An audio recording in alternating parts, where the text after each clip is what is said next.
Hey everybody, my name is TaoMan, and in this video I will show you how you can simply equip weapon blueprints in Modern Warfare. So what you want to do is just be in Warfare, click on like your weapons, edit loadout, and now you're gonna see like whatever loadout you got, weapon, and you're gonna see right here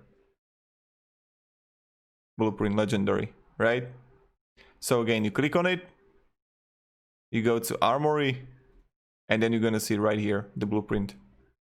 So also you can like check the stores here.